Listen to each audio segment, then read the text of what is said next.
کا اجالا شان رمضان.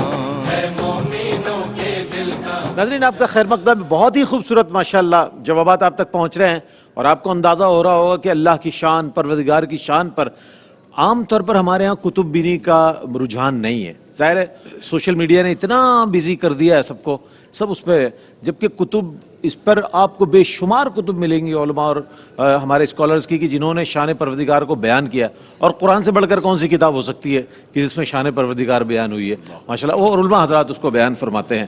اچھا علامہ حافظ اویس احمد صاحب، میں یہ جاننا چاہوں گا اللہ رب کریم کے اسماء الحسنہ جو ہے، اسماء الحسنہ کے حوالے سے فرمائیے گا. یہ جو ہم 99 نام پڑھتے ہیں قرآن کریم کی ابتدا میں، تو وہ اس کی ہر ایک کی اپنی ایک کیفیت ہے، صفت ہے. میں چاہوں اس پر کچھ کلام فرمائیے گا. بسم اللہ الرحمن الرحیم. بہت ہی پیارا سوال کیا آپ نے اللہ کے ناموں کے حوالے سے. جتنی گفتگو ہو چکی ہے، اگر ہم اس کے خلاصے کے ساتھ اس کو آگے بڑھائیں کہ دیکھیں، ایک تو اللہ پاک کی ذات ہے اور ایک اللہ پاک کی صفات ہیں. اللہ پاک کی ذات کو جب ہم پکارتے ہیں تو اس کا اظہار ہوتا ہے لفظ اللہ سے. جب ہم کہتے ہیں نا اللہ اللہ، تو یہ اللہ کی ذات کو ظاہر کرتا ہے. اس میں اعظم بھی کہا جاتا ہے. اس میں اعظم بھی ہے اور اللہ کا ذاتی نام ہے. اور اللہ کے معنی یہ ہوتے ہیں کہ وہ ذات جس میں سارے کمالات جمع ہو گئے. یعنی اگر آپ اللہ کہیں گے، باقی جو صفاتی نام ہیں وہ تو یہ ہے نا کہ رحمان رحمت کو ظاہر کرے گا، رزاق رزق کو ظاہر کرے گا، غفور مغفرت کو ظاہر کرے گا، شکور شکر کو ظاہر کرے گا، لطیف لطف کو ظاہر کرے گا، مالک ملک کو ظاہر کرے گا. مگر جب آپ اللہ کو اللہ سے پکاریں گے تو اللہ وہ ہے جس میں سب کچھ ہے، ساری صفات ہے. اللہ، یہ اللہ کا بڑا جامع نام ہے. جو جیسے اس کی ذات جامع ہے، ایسے اس پہ دلالت کرنے والا لفظ اللہ بھی بڑا جامع ہے. سبحان اللہ، سبحان اللہ. اچھا، یہ تو ذات کا معاملہ ہوا. کچھ ہیں اللہ کی صفات، جیسے علامہ صاحب نے بڑی خوبصورتی سے ذکر کیا کہ کچھ صفات ثبوتیاں ہیں، یعنی وہ صفتیں کہ جن کا ماننا ضروری ہے کہ یہ اللہ میں ہیں، جیسے علم، ارادہ، قدرت. کچھ صفتیں ہیں سلبیہ جن کا ماننا ضروری ہے کہ یہ اللہ میں نہیں ہیں، جیسے عیب ہے، جیسے جہل ہے، جیسے عجز اور عاجزی ہے. یہ ماننا ضروری ہے کہ یہ صفتیں اللہ میں نہیں ہیں.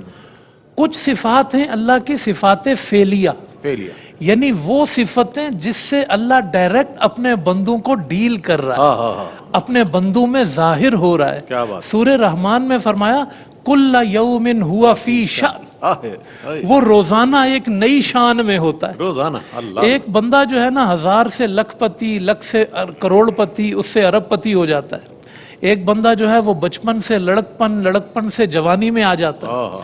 ایک انسان جو ہے وہ ایک ملک سے دوسرے ملک میں پہنچ جاتا ہے.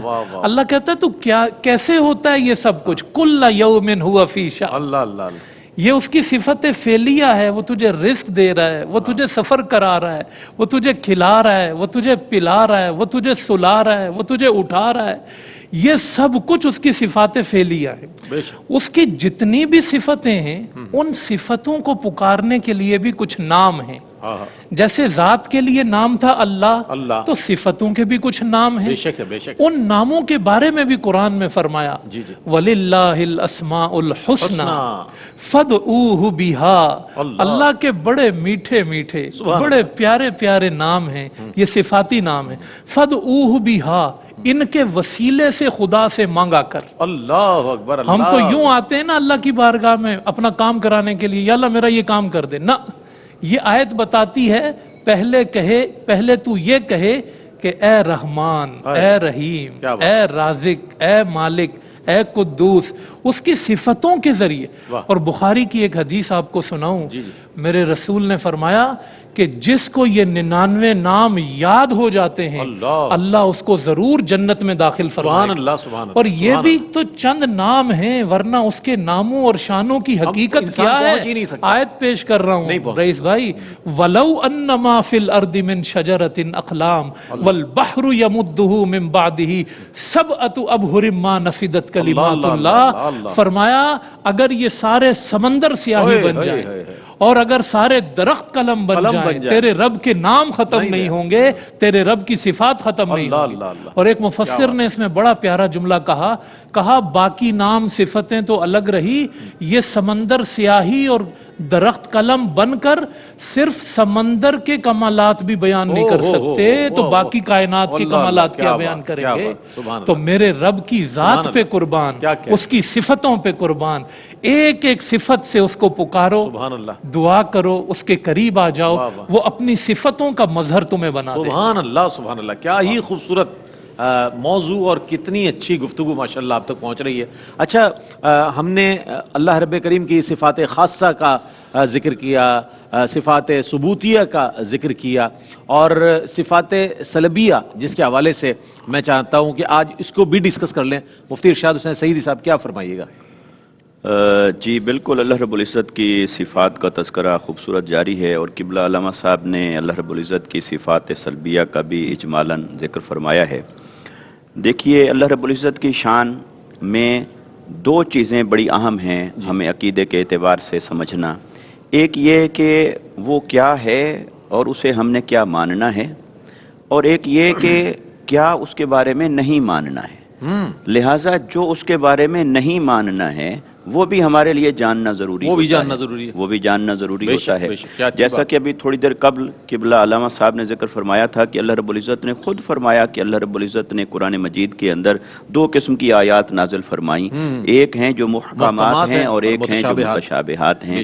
تو جو متشابہات ہیں وہ اس نے بیان تو فرما دیا، مگر ہم نے اس میں اس کی شان کو کیسے ماننا ہے، اس پر پھر علماء کرام نے ہمیں تفصیلات بتائی ہیں، ان کا جاننا ضروری ہے۔ مثال کے طور پر اللہ کی شان میں جو بات ہم نے نہیں ماننی، ایک کا ذکر ہوا کہ اس کا جسم نہیں ہے، لہٰذا یہ نہیں ماننا۔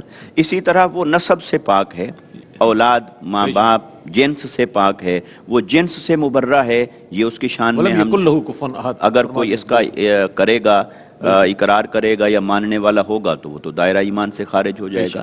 اسی طرح اللہ رب العزت کی جو قدرت مبارکہ ہے نا، اس کی قدرت کی بھی تفصیل علماء کرام نے بیان فرمائی علم الکلام کے اعتبار سے کہ اس کی قدرت ممکنات پر ہے، محالات پر نہیں ہے۔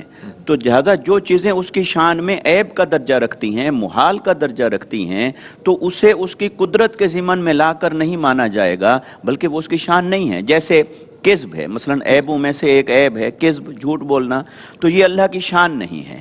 ایسے اللہ رب العزت کی ذات میں عجز نہیں ہے، انکساری نہیں ہے۔ اللہ رب العزت کی شان میں کبریائی ہے، اس کی عظمت ہے، اور اللہ رب العزت کی شان میں حلول اور حال نہیں ہے، کیونکہ اللہ رب العزت وہ ایسا ہے کہ وہ نور مبارک ہے، اور اس کے نور کی کیفیت کو بھی کوئی نہیں جان سکتا، ورنہ تو نور ملائکہ کا بھی ہے، اور نور تو ذات محمد مصطفیٰ صلی اللہ علیہ وسلم بھی ہے، حقیقت محمدیہ، مگر وہ نور ہو کر بھی ایسا ہے کہ اس کی کیفیت کو کوئی نہیں جان سکتا۔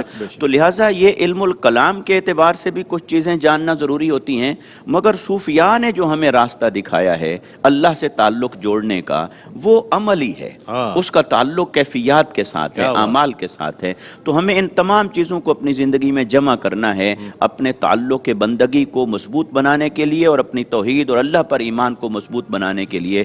وہ بھی جانیں کہ ہم نے اسے کیا ماننا ہے، اور وہ بھی جانیں کہ ہم نے اس کی شان میں کیا عقیدہ نہیں رکھنا ہے۔ معرفت ضروری ہے بنیادی طور پر، اللہ کی شانیں کیا ہے اور اس کی شانیں کس انداز میں قرآن کریم میں بیان ہوئی ہے ایک بندہ مومن کے لیے، اس بات کی معرفت، تاکہ زیادہ سے زیادہ اس کی حمد و ثنا اور اس کی عبادت کی طرف انسان راغب اور اس کو پیدا ہی اس لیے کیا گیا ہے کہ اللہ کی عبادت کرے۔ ایک وقفہ لیتے ہیں، وقفے کے بعد انشاءاللہ حاضر ہوں گے۔ شرعی مسائل کا سیگمنٹ ہے، اگر آپ کے سوالات آ جاتے ہیں تو اس پر بھی انشاءاللہ اس کے جوابات بھی دیں گے، لیکن اپنے موضوع پر انشاءاللہ کنٹینیو کریں گے کلام کو، اور کنکلوژن بھی لیں گے آج کے اس موضوع کے حوالے سے۔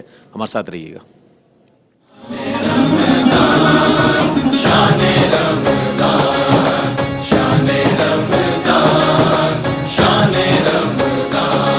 ہے مومنوں کے دل کا اجالا شان رمضان۔